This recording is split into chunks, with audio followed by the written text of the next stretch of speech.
दशा माता की व्रत कथा। 8वीं कथा। एक राजा के 2 रानियां थी। राजा की अति प्यारी रानी का नाम लक्ष्मी था। राजा की दूसरी रानी पटरानी, जिसका नाम था कुलक्ष्मी। एक दिन लक्ष्मी रानी काठ की पाटी ले मलिन वस्त्र पहनकर कोप भवन में जा लेटी। राजा ने उससे पूछा कि तुम चाहती क्या हो? तब वह बोली कि कुलक्ष्मी रानी को देश निकाल दे दो। राजा की प्यारी न होते हुए भी कुलक्ष्मी रानी आखिर में पटरानी तो थी, अतः लोक लज्जा के कारण उसे सहसा निकाल सकने से लाचार होकर राजा ने उसे उसके पीहर भेजने का बहाना किया। उन्होंने रानी को एक पालकी में सवार कराया और खुद घोड़े पर सवार होकर साथ चले। एक सघन वन में पहुंचकर राजा ने पालकी रखवा दी और कहारों को वहां से हटा दिया। इसके बाद वे घोड़ा दौड़ाते हुए अपने महल में जा पहुंचे। कुलक्ष्मी रानी को बाट देखते सवेरा हो गया। रानी को प्यास लगी थी।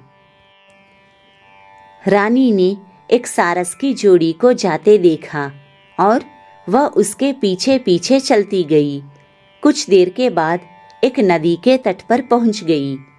रानी ने वहां पानी की प्यास बुझाई और उस नदी में स्नान किया। जिस पर रानी ने स्नान किया उसी घाट पर कुछ स्त्री स्नान कर रही थी। उन्होंने दशा रानी के गंडे लिए। उनके पास एक गंडा अधिक था।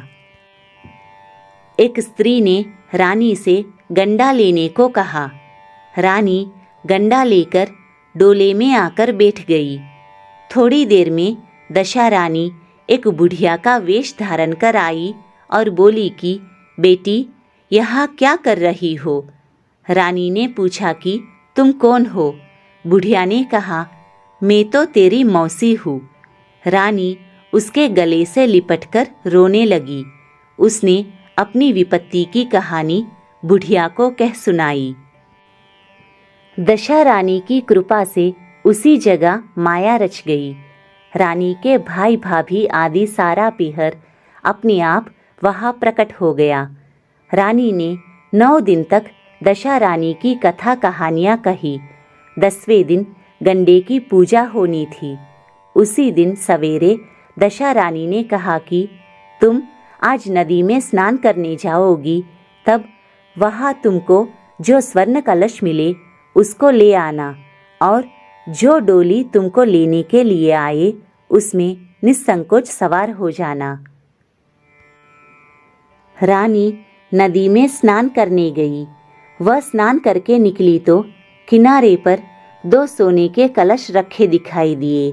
उन्हीं के पास सुंदर रेशमी वस्त्र सवारे हुए रखे थे। रानी ने वस्त्र बदलकर घड़े भरे और जो ही अपने स्थान की ओर चलना चाहा, त्यों ही एक डोली सामने से आती दिखाई दी। रानी समझ गई कि हो न हो इसी डोली के बारे में मौसी ने मुझे सूचना दी थी। वह उस डोली में सवार होकर अपने घर गई। वहाँ सब स्त्रियों समेत रानी ने दशा रानी के गंडे की पूजा की, सुहागिनों को भोजन कराया और पारना किया। तदनंतर रानी अपने पीहर के परिवार में आनंदपूर्वक हिल मिलकर रहने लगी। सहसा राजा को रानी का स्मरण हुआ। वह चलता चलता उस स्थान पर पहुंचा जहां वह रानी का डोला रखाया था, परंतु उसे यह देखकर बड़ा आश्चर्य हुआ कि जहाँ सघन वन था वहाँ सुंदर नगर बसा हुआ है। राजा के प्रश्न करने पर लोगों ने कहा कि वह कुलक्ष्मी रानी का नगर है। यह सुनकर राजा और भी आश्चर्य में डूब गया। महलों के पास जाकर इत्तला कराई कि अमुक राजा मिलने आया है। रानी ने राजा को महल के भीतर बुलवाया और वही डेरे पर ठहराया। दोपहर को राजा भोजन करने गए। उनके साथ एक नाई था। वह भी राजा के समीप ही खाने को बैठा। रानी राजा तथा नाई को भोजन परोसने लगी।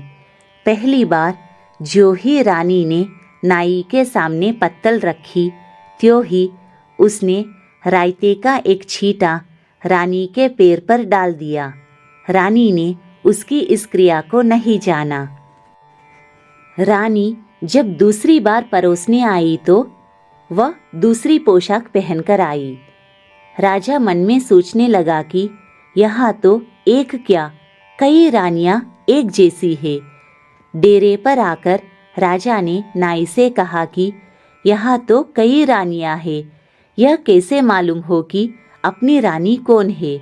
नाई बोला कि रानी तो एक ही है, वह पोशाक बदल बदल कर परोसने आई थी, इससे आपको भ्रम हुआ है। राजा ने पूछा कि तूने कैसे जाना कि रानी एक ही है। तब वह बोला कि मैंने पहले ही रानी के पैर पर रायते का छींटा डाल दिया था। जब दूसरी बार वह परोसने आई तब भी उसके पैर पर वही छींटा पड़ा था, और जब तीसरी बार आई तब भी छींटा देखा। इस बीच रानी ने राजा को अपने महल में बुलाया।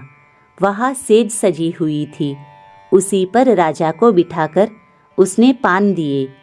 राजा लेट गया, रानी पैर दबाने लगी। तब राजा ने कहा कि रानी, बहुत दिन हो गए, अब राजधानी को चलो। रानी ने जवाब दिया कि मैं नहीं आऊँगी, आप तो मेरा सर्वनाश कर चुके थे। यह सब तो मेरी मौसी की बदौलत है कि मैं जिंदा बच गई। इस पर राजा ने पश्चाताप करते हुए माफ़ी मांगी। तब रानी बोली कि मैं केवल एक शर्त पर आपके साथ चल सकती हूँ। यह बाग बगीचे आपकी राजधानी के समीप पहुँच जाए, जिससे जब मेरा जी चाहे आपके महल में रहूं और जब भी चाहे तब मौसी के महल में चली जाऊं। मेरी मौसी बड़ी दयावान और भोली भाली है। राजा ने रानी की मौसी के पास जाकर, अर्थात दशा रानी के पास जाकर जो ही यह निवेदन किया, उसी समय दोनों शहर पास पास हो गए, मानो एक दूसरे के भाग हो। राजा ने दशा रानी की कृपा का प्रभाव जानकर शहर भर में ढिंढोरा पिटवा दिया कि अब से सभी लोग दशा रानी की पूजा किया करो। भगवती दशा रानी ने कुलक्ष्मी रानी पर जैसी कृपा की, वैसी ही आपत्ति में पड़ी हुई हर स्त्री पर दया करे।